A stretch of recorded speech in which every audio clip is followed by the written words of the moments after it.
Iya, baik Bapak Ibu, setelah kita membahas mengenai bentuk-bentuk negara dan juga bentuk-bentuk pemerintahan, mari kita lanjutkan diskusi kita tentang pengertian ideologi. Jadi ideologi ini dari kata idea yang berarti gagasan atau konsep atau pengertian dasar, dan juga logos atau logi berarti ilmu.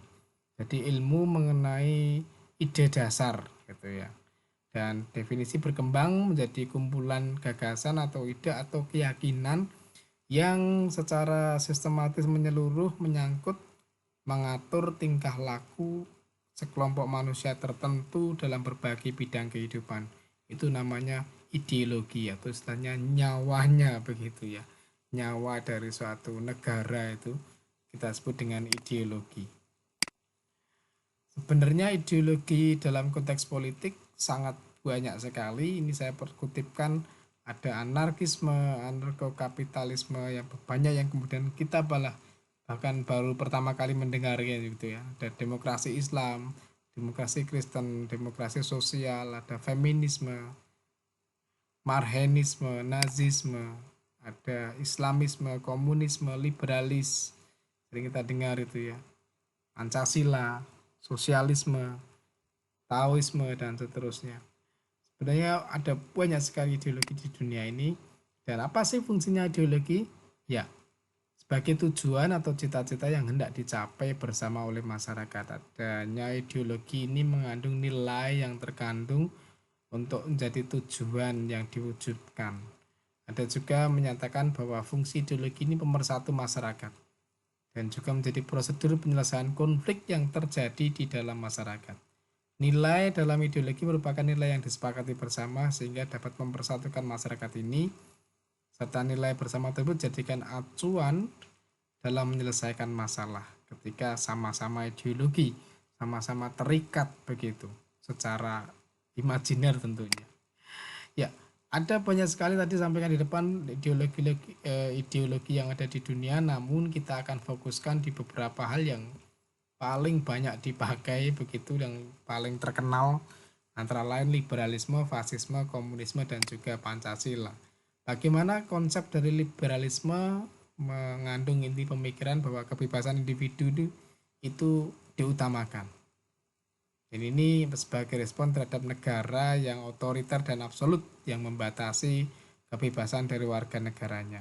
Landasannya apa? Bahwa manusia ini adalah makhluk yang baik dan berbudi tanpa harus diterapkan aturan-aturan yang ketat. Jadi sudah ibaratnya Anda sudah sama-sama dewasa, sama-sama tahu begitu. Ciri-cirinya adalah ada kebebasan sebesar-besarnya, ada penolakan terhadap pembatasan apalagi oleh pemerintah ataupun agama, liberal begitu. Bebas gitu ya. Bebas menentukan kehidupannya sendiri, ekonomi pasar yang relatif bebas. Fasis, ya ini dari kata credere, vedere, combatere. Jadi yakinlah, tundukkan, berjuanglah. Ini paham yang dipraktekkan di Italia zamannya Benito Mussolini, yang menyatakan bahwa negara ini harus bertindak keras agar ditakuti oleh rakyatnya. Karena memang fungsi negara ini untuk mengatur masyarakat. Kekuasaan ini dipegang oleh pemerintahnya adalah berupa koalisi sipil, militer, atau partai yang berkuasa. Rakyat diperintah dengan intimidasi. Yang namanya fasis itu rakyat tidak bisa berbuat apa-apa, hanya nurut dan nurut dan nurut kepada negara. Pemerintah mengatur segala yang boleh maupun yang tidak boleh.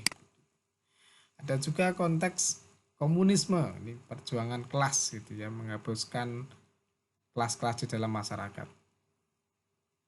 Ya, pertentangan antara kaum proletar dan kaum borjuis begitu. Landasannya adalah kondisi masa lalu, analisa yang cenderung negatif terhadap situasi dan kondisi yang ada. Ciri-cirinya adanya kesamaan satu sama lain, penghapusan hak-hak milik negara karena semuanya adalah milik pribadi, milik bersama maksud saya. Kemudian tanpa kelas dalam satu negara itu, dan biasanya pemerintahnya berupa pemerintahan yang otoriter. Ya, tentu terkait dengan Pancasila, alangkah lebih baik kita membandingkan dari beberapa ideologi dengan ideologi yang kita miliki begitu. Dari beberapa aspek misalnya. Jadi kita yang akan ada angkat di sini adalah agama, liberalis, komunis, dan Pancasila. Saya kira ini sangat update dengan situasi yang ada di sekarang begitu. Secara hukum, secara politis, kalau ideologi agama jelas bahwa kitab suci menjadi dasar hukum mereka. Liberalisme ini adalah bahwa pandangannya hukum itu untuk melindungi individu agar bebas melakukan apa saja, agar memiliki hak-haknya gitu kan. Sedangkan komunisme menyatakan demokrasi ini untuk rakyat, miliknya rakyat bersama. Sedangkan di konteks Pancasila bahwa demokrasi ini menjunjung tinggi keadilan dan keberadaan individu dan masyarakat. Sedangkan kalau tadi agama, pemaksaan agama terhadap suatu individu, kemudian mementingkan individu ini liberalis, kemudian komunis ini berkuasa mutlak, satu parpol atau penguasaan oleh negara yang otoriter begitu. Secara ekonomi ini agama biasanya tergantung oleh alam karena meyakini bahwa alam ini adalah karunia yang maha kuasa. Kemudian liberalis ini negara berperan kecil dalam konteks ekonomi karena semua dilempar ke pasar. Jadi lebih banyak pihak swasta yang mengaturnya. Komunis ini justru sebaliknya bahwa negara sangat dominan. Semuanya dimonopoli oleh negara. Pihak swasta hampir-hampir tidak diizinkan, kalaupun diizinkan itu atas izin dari negara itu juga begitu. Sedangkan Pancasila ini tidak diharapkan peran negara ini tidak terjadi otonomi dan hal yang merugikan rakyat meskipun punya hak, punya kekuasaan untuk menentukan kebijakan-kebijakan yang terkait dengan ekonomi. Bagaimana terkait dengan ideologi begitu ya? Secara aspek agama bahwa setiap individu ini harus memiliki agama dan menjalankan ibadahnya. Liberalisme menurutnya memandang agama ini urusan pribadi. Bebas beragama, bebas juga tidak memiliki agama.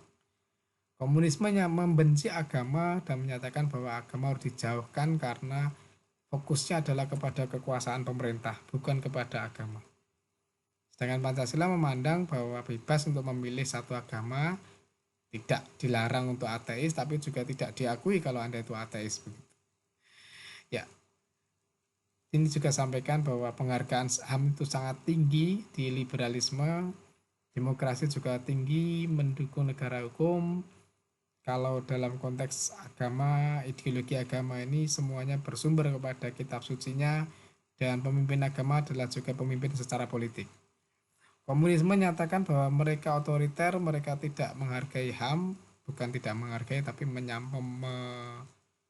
persepsi bahwa hak asasi manusia itu ya miliknya negara begitu. Pancasila mencoba berada di tengah, yakni pemerintahan yang demokratis antara keseimbangan antara liberalisme dan komunisme. Saya kira sangat menarik untuk didiskusikan juga, ini menjadi bahan diskusi hari ini. Menurut Anda apakah ideologi Pancasila ini sudah sesuai dengan bangsa kita dan apa alasannya kalau tidak sesuai ataupun kalau tidak sesuai. Ya, demikian presentasi di hari ini mengenai ideologi, kita sambung dengan diskusi. Terima kasih.